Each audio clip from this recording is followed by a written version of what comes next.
Chapter 1. The Entrance in the Fog. The tunnel loomed ahead, half hidden beneath a thick veil of fog that curled through the trees like ghostly fingers. Its entrance was lined with crumbling bricks, the remnants of an old railway passage long abandoned. The darkness inside stretched endlessly beyond sight, an abyss swallowing all light. The eerie silence was broken only by the distant hoot of an owl and the occasional rustle of unseen creatures in the underbrush. Locals warned travelers to stay away, their voices hushed whenever the tunnel was mentioned. Legends spoke of strange howls that echoed from the depths at night, sounds that were neither animal nor human. Some believed the tunnel was cursed, a place where lost souls wandered forever, trapped beneath the earth. Others claimed it was merely an illusion of sound, a trick of the wind against the jagged stones. But Thomas, an amateur urban explorer, was drawn to the mystery, unable to resist the lure of the unknown. He adjusted his backpack, feeling the reassuring weight of his flashlight, camera, and a small notebook where he documented his adventures. Tonight, he would uncover the truth. Stepping forward, he placed one foot on the threshold of the tunnel. A sudden gust of wind whipped through the trees, carrying a low, almost mournful wail. Thomas hesitated. Then, with a deep breath, he stepped into the darkness. Chapter 2. Whispers in the Darkness. As Thomas stepped inside, his flashlight flickered, casting eerie shadows along the damp walls. The air turned heavy, thick with the scent of damp earth and something else. Something metallic, like rusted iron left to decay for centuries. A deep chill settled in his bones, far colder than the evening air outside. The tunnel walls, covered in faded graffiti and strange symbols he didn't recognize, seemed to breathe around him, pulsing in the dim light. His footsteps echoed unnaturally, stretching longer than they should, as if the tunnel itself was distorting sound. Then came the whispers, soft at first, barely audible over the distant dripping of water. They wove through the air like threads of mist, curling around him, their voices overlapping in a haunting murmur. Thomas stopped, his pulse pounding in his ears.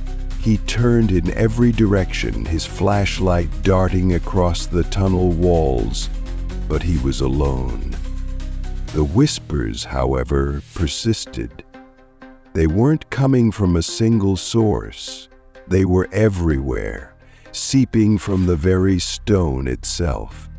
He swallowed hard. The tunnel was empty. Wasn't it?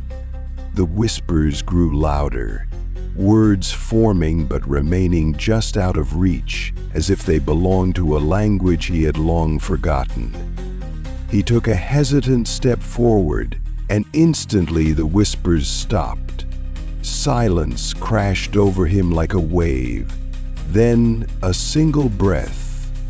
Close, too close. Exhaled against the back of his neck. Thomas spun around, heart hammering. There was nothing there. Chapter 3. The Tunnel That Never Ends. Minutes turned into hours. No matter how far Thomas walked, the end of the tunnel never seemed to draw closer. The dim glow of his flashlight barely illuminated the space ahead, its weak beam swallowed by the oppressive darkness. He left chalk marks on the walls to track his progress, but each time he turned a corner, the same markings appeared again, as if he had never moved at all. His sense of direction faltered, his confidence waning with every step. The air inside the tunnel grew thick and stagnant, pressing against his lungs like an invisible force. The deeper he ventured, the more his footsteps felt out of sync, as though they belonged to someone or something else. The echoes doubled, tripled, morphing into distorted sounds that mimicked his every movement but lagged just enough to seem unnatural. A metallic clinking, like chains dragging against stone, joined the echoes, sending a chill down his spine. Thomas stopped, his pulse hammering in his ears. He turned sharply, aiming his flashlight behind him. The tunnel stretched empty, its void-like blackness daring him to step back the way he came, but he couldn't tell anymore. Was he walking forward, or had he been retracing his steps all along? The air vibrated with a soundless presence, an unseen entity shifting in the darkness. A gust of wind brushed past his neck, ice cold and unnatural, making his skin prickle. Then, from deep within the tunnel, the silence shattered. A slow, deliberate breath exhaled, just inches behind him. Chapter 4. Footsteps behind me. The sound was unmistakable. Footsteps matching his own, but never quite in sync. He spun around, the beam of his flashlight slicing through the darkness. Nothing. Yet the footsteps continued, an eerie echo that didn't belong to him. His pulse quickened as he aimed the light into the void behind him. The tunnel remained empty, its shadows deep and suffocating. The air had grown dense, thick with a silence that felt too unnatural. He took a hesitant step forward, and the sound followed, one step behind, perfectly mirroring his own. Thomas called out, his voice shaking, but the only answer he received was a distorted murmur that slithered back from the tunnel walls, warped and stretched as if the tunnel itself was swallowing his words. He tried to reason with himself. Perhaps it was just the echo of his own movements, a trick of the acoustics in the narrow space. But deep down he knew better. Something was here. A bead of sweat rolled down his temple as he continued forward, his steps deliberate, cautious. He paused again. The footsteps did too. Then, without warning, the footsteps surged forward, fast, closing the distance between him and whatever lurked in the dark. Thomas spun, his flashlight trembling in his grip. The tunnel was still empty. But the air had changed. It was no longer silent. A slow, dragging breath rasped from the shadows just inches away. Chapter 5. The Hidden Doorway. A gust of freezing air brushed past him, guiding his gaze to a section of the tunnel wall. He shuddered, the temperature suddenly dropping as if he had stepped into an entirely different space. What had first appeared as solid stone was something else entirely. A doorway. Its outline barely visible under years of dust and grime. The bricks surrounding it were discolored, some chipped away entirely, revealing an even older structure beneath. It was as if the tunnel had been built over something ancient, something that was never meant to be found. His breath hitched as he ran his fingers along the cold edges. The stone felt oddly warm to the touch, pulsing faintly like a heartbeat. A deep hum resonated from within, sending a vibration up his arm. He hesitated. Every instinct in his body screamed at him to turn around, to leave, to forget he ever stepped foot inside this cursed tunnel. But curiosity overpowered fear. With a deep breath, he pushed against the door. It did not creak or groan like he expected. Instead, it slid open with an eerie silence, revealing a pitch-black chamber beyond. A damp, musty smell curled around him, mixed with something metallic, something unmistakably like blood. The whispers from before returned, now louder, more urgent. They slithered through the air, wrapping around his mind like invisible tendrils. He lifted his flashlight and stepped through the doorway, feeling the weight of unseen eyes watching him from the darkness beyond. Chapter 6. The Shadows That Move the Room. Beyond was filled with old railway equipment and rusted lanterns, untouched by time. Dust hung thick in the air, disturbed only by Thomas's shallow breaths. The musty scent of decay and damp metal lingered, pressing against his senses. He swept his flashlight across the room, revealing broken crates and discarded tools, remnants of a time long forgotten. But something was wrong. The shadows on the walls did not match his movements. They flickered, shifting independently of his light, forming shapes that should not exist. One shadow stretched unnaturally long, spilling from a rusted lantern stand and creeping toward the ceiling. Another flinched at the beam of his flashlight, withdrawing as if it were alive. His pulse quickened. He swung the light rapidly, trying to find the source of the illusion, but there was nothing there. Nothing but the shadows that moved on their own. Then came the sound. A faint growl rumbled from the depths of the tunnel behind him, low and guttural. It wasn't an animal. It wasn't human either. It was something else. Something unseen but undoubtedly aware of his presence.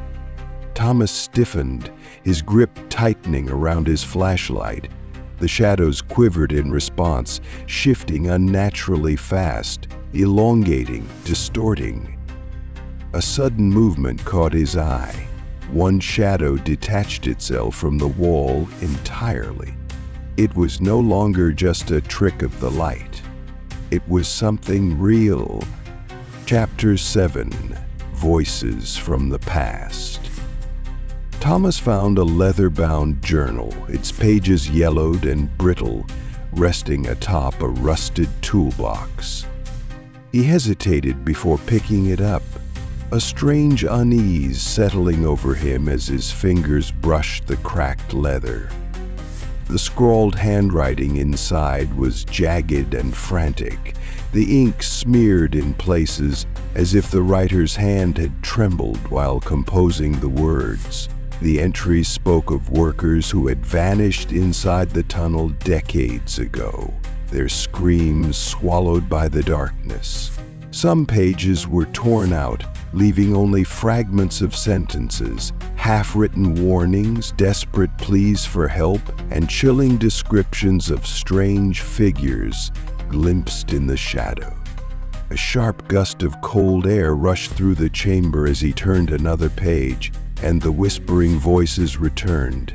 This time they weren't just distant murmurs, they were right beside him, slipping past his ears like breath against his skin. His pulse spiked. The words on the pages began to shift before his eyes, the ink bleeding and reshaping into something unrecognizable. Symbols he couldn't understand, but that filled him with a deep primal fear. The voices grew louder, overlapping, urging him to stop reading. The pages vibrated in his hands, and suddenly his flashlight flickered wildly, its beam erratic. A sense of dread curled in his gut as the walls around him seemed to close in. The journal grew heavier, the leather cover tightening as if it were alive. Then, just as suddenly as it started, the whispering stopped. But the silence was worse. Thomas looked up, his breath hitching in his throat. Something was standing at the entrance to the chamber, watching him. Chapter 8. The Cold Touch of the Unknown. A sudden chill wrapped around him, freezing his breath in midair. The temperature dropped so drastically that frost formed on the tunnel walls, his breath escaping in ragged white clouds. Then he felt it. Fingers, ice cold and unseen, pressing against his shoulder with a deliberate touch. It wasn't a brush or a passing draft. It was a grip, firm and unnatural. Thomas whirled around, his flashlight beam shaking as he scanned the empty tunnel behind him. Nothing, but the presence remained. The air was thick, pressing against his chest like invisible hands trying to force him deeper into the tunnel. His grip tightened around the leather-bound journal in his hands. The moment he looked down, an unnatural heat radiated from it, sending a searing pain through his palms. Before he could react, flames erupted from the pages, consuming the brittle paper in an instant. He threw it to the ground, the fire casting flickering shadows on the walls. The tunnel trembled violently. Dust and debris rained down from the ceiling, and the very structure of the passage groaned, as if something ancient was stirring awake. The whispers returned, louder this time, overlapping in a chorus of distorted voices that spoke in an unknown language. Thomas staggered back, his mind reeling. A shadow detached itself from the tunnel wall ahead. It was no trick of the light. It moved with purpose, unfurling like something awakening after centuries of slumber. The whispers crescendoed, turning into a low, guttural growl that echoed through the space. Thomas had the overwhelming sensation that he was no longer just an intruder. He was prey. Chapter 9. The Final Warning. A shriek tore through the tunnel, shaking the very ground beneath Thomas's feet. It wasn't a natural sound. It was layered, distorted, as though 1,000 voices screamed at once. The tunnel walls trembled, shedding dust and small stones that cascaded down around him. A wave of pressure crushed the air, making his ears ring. The shadows converged, twisting and shifting into a towering figure with hollow, screaming faces embedded within its form. Eyes, if they could be called that, stared through him, burning with something ancient, something furious. The voices howled in unison, their command clear. "Leave!" The tunnel buckled, the ground beneath his feet cracking as jagged fractures raced outward. Dust billowed up, obscuring his vision, and Thomas stumbled backward, coughing as debris rained down. The passage behind him warped, stretching unnaturally as though something was pulling the walls apart. He could feel the presence surrounding him, an unseen force pressing against his chest, suffocating him with its sheer weight. His legs finally obeyed his command to move, and he turned to flee. The tunnel twisted as if resisting his escape, narrowing with each frantic step. The shadows pulsed along the walls, their anguished faces twisting in agony. Every breath he took carried the whispers, voices curling around his mind, growing louder, angrier. His heartbeat pounded in his ears, his lungs burned, but he kept running. Behind him, the shrieking intensified. The tunnel was collapsing, the force within it ripping apart reality itself. The exit was nowhere in sight. His foot snagged on something unseen and he tumbled forward, crashing onto the cold stone floor. The moment he hit the ground, the screaming stopped. Silence swallowed him whole. Then, just as he lifted his head, the darkness in front of him shifted.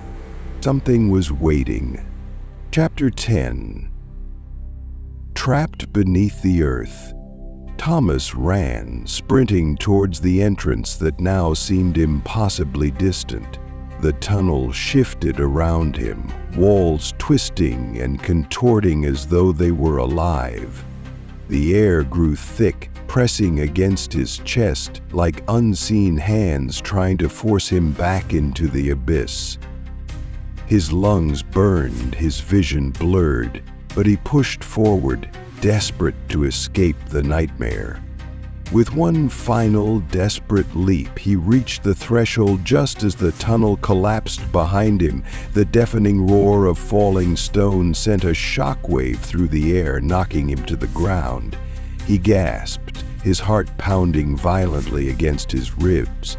Dust clouded the space around him, making it nearly impossible to see. Coughing, he scrambled to his feet, his hands trembling as he wiped the sweat and dirt from his face.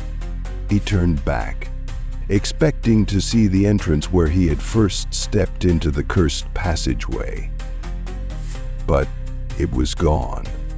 In its place stood an unbroken wall of stone, smooth and solid, as if the tunnel had never existed at all. He blinked, his mind struggling to comprehend what had happened. He reached out, his fingertips grazing the icy surface, but it was real. The tunnel had sealed itself behind him, erasing any evidence that it had ever been there. His pulse slowed, the crushing weight of exhaustion overtaking him. He was safe. He had escaped. Or had he? A gust of wind, unnatural in its chill, whispered through the trees behind him. His skin prickled. The night air was heavy with silence, but something lingered in the darkness. A presence, unseen but undeniable. He swallowed hard, turning slowly, his eyes scanning the shadows. Then, ever so faintly, the whisper returned, carried on the wind like a distant sigh. "We are still here, waiting." Thomas froze. The ground beneath his feet seemed to shift. A cold dread curled in his stomach, deeper than any fear he had felt inside the tunnel. He had escaped the physical trap, but something told him he had not truly left it behind. As he took a slow, shaky step forward, the whispering grew louder, curling around him in the air. The tunnel had let him go, but it was not finished with him yet. The town of Ravenwood had a rule. No one was allowed outside after midnight. Not because of crime, not because of curfews, but because once the clock struck 12, they came out. No one knew what they were. No one had ever seen them clearly, but everyone in Ravenwood had heard them. The whispers, soft at first, drifting through the streets like a cold breeze, wrapping around houses, slipping under doors. Then, as the night deepened, the voices grew louder, more insistent, more hungry. The rule had stood for decades, and no one had broken it. Until tonight. Isaac wasn't from Ravenwood. He didn't believe in old superstitions, in ghost stories told by small-town people who had never stepped outside their borders. He had come to visit his grandfather, an old man with a failing memory who spent his days warning Isaac about the midnight rule. Isaac didn't listen. When the old grandfather clock struck 12, Isaac was still outside, standing on the porch, watching the empty streets. The town was too quiet. There were no cars, no late-night walkers, no lights in the windows. It was as if the entire place had been abandoned in an instant. A breeze rolled through the air, Then the whispers started. Isaac froze. At first he thought it was the wind, but wind didn't speak. Wind didn't call your name. The voices slithered around him, curling through the night air. His breath hitched. Isaac, come with us. The whispers came from every direction. He turned his head, scanning the dark street. There was nothing there. Then he noticed the shadows. Not the normal shadows from streetlights or trees. These moved. They rippled along the pavement, stretching, shifting, growing. Isaac took a step back. The whisperers grew excited. Don't run. Come closer. We've been waiting for you. He turned to go inside, and the door slammed shut. Locked. His grandfather had locked it. Isaac pounded on the wood. Grandpa, open the door. No answer. Only the whispers. Stay with us. Isaac turned around slowly. The street was no longer empty. Figures stood along the sidewalks, along the road, along the rooftops. Hundreds of them. They weren't human. Their limbs were too long, their heads tilted at impossible angles, their mouths stretched too wide, and their black, empty eyes were locked on him. Isaac's breath came in short gasps. His heart pounded against his ribs. One of the figures took a step forward, and another. Then they all moved. They didn't walk, they glided. Their bodies jerked, their movements wrong, like they were trying to remember how humans were supposed to move. Isaac ran. The air grew thick, heavy, like wading through water. His legs burned as he sprinted down the street. The figures followed. They didn't make a sound, no footsteps, no breathing, just the whispers. Listen, it doesn't hurt. We just want to see you. Isaac reached the edge of town.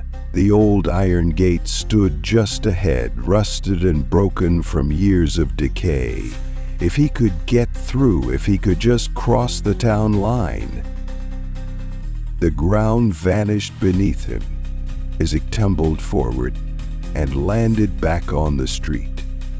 In the middle of Ravenwood, right where he had started. He scrambled to his feet, his pulse hammering. The town had shifted. The buildings were taller, their windows black and empty. The streets were cracked, the sky overhead swirling with dark clouds that didn't belong. And the figures? They were closer. So close he could see the way their skin moved, like something was crawling underneath it. One of them raised a hand. A single bony finger pointed at him. It's time, Isaac. The shadows closed in.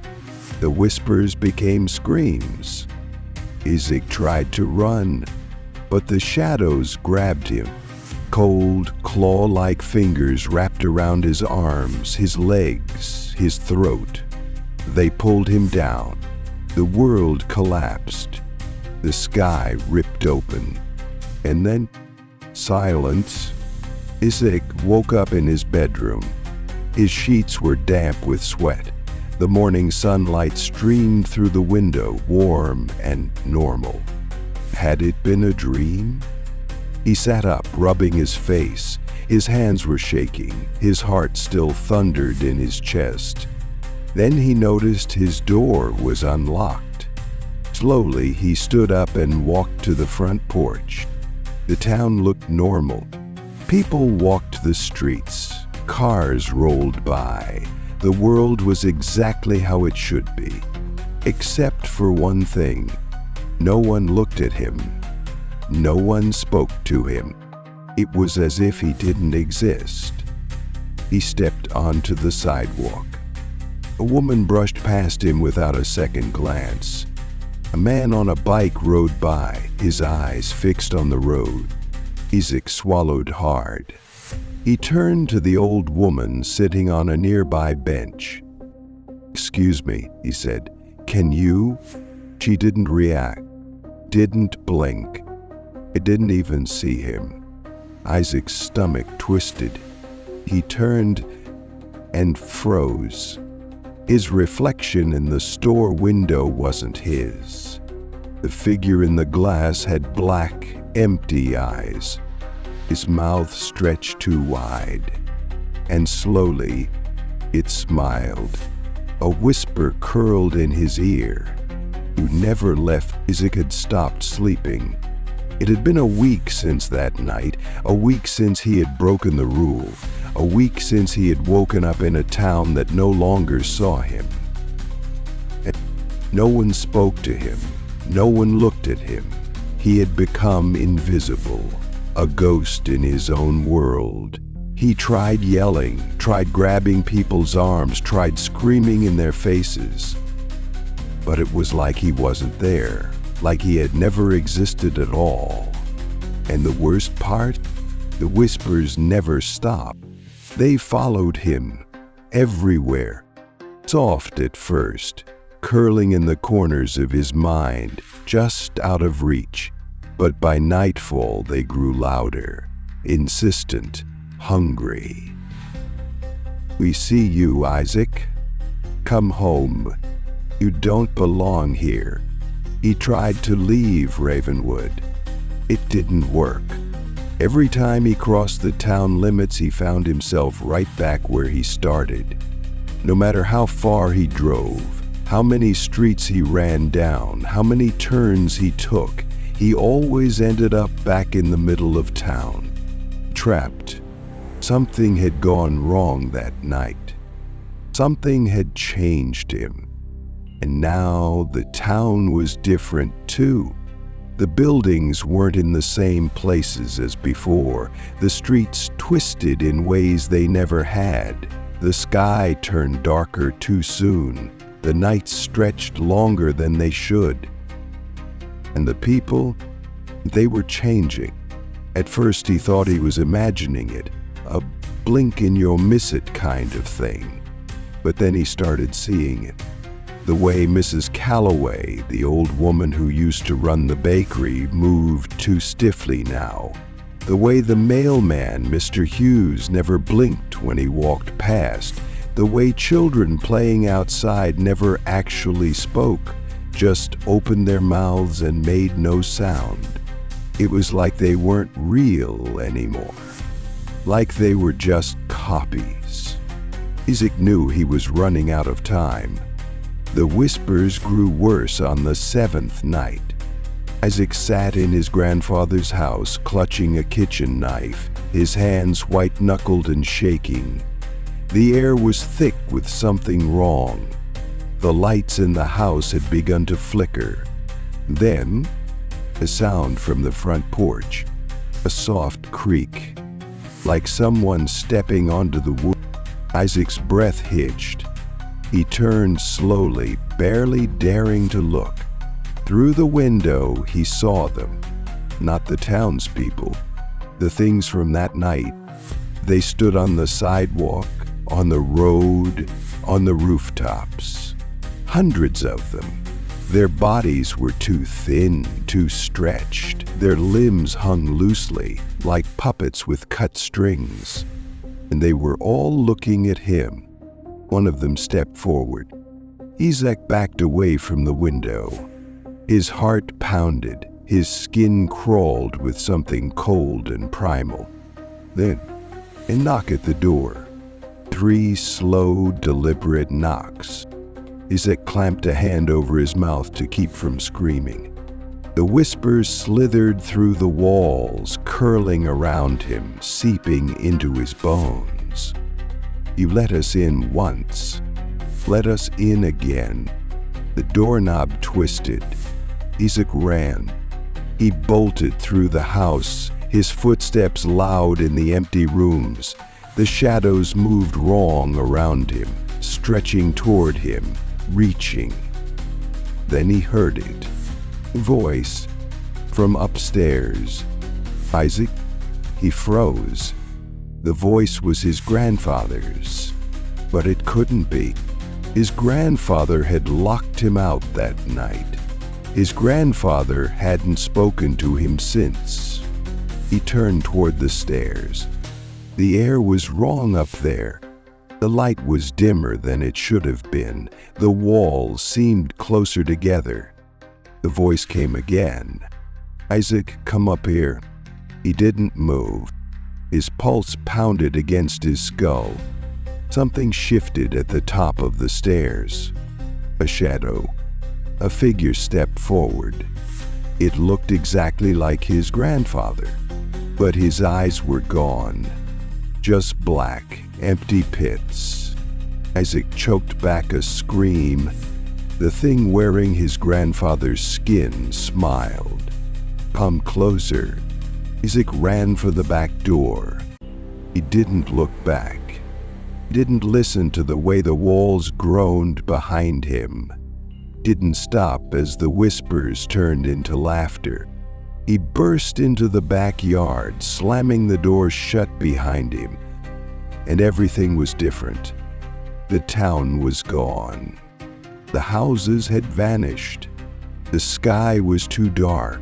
No stars, no moon, just an endless black void. The ground beneath him was not solid. It rippled, stretched, felt like something alive. And the figures? They were everywhere. The shadows closed in, surrounding him, their mouths open too wide, their heads tilted in unnatural angles. Isaac's breath came in sharp gasps. His hands trembled. One of them stepped forward, then another, then another, then all of them. Isaac turned to run, but he couldn't move. His feet sank into the ground. The whispers became a roar. The shadows grabbed him. Cold, claw-like fingers wrapped around his wrists, his throat, his face. The world collapsed inward. The sky ripped open. And then, darkness. Isaac woke up in the middle of the street. The town was back. The buildings were where they should be. The streets were normal. The sky was blue. Had it all been a nightmare? His breathing was shallow. His hands trembled as he pushed himself up. Then he noticed the people. They were looking at him now. Every single one of them. They all stopped moving. Their eyes were black. And slowly, in unison, they all smiled. A whisper curled through the air. You let us in.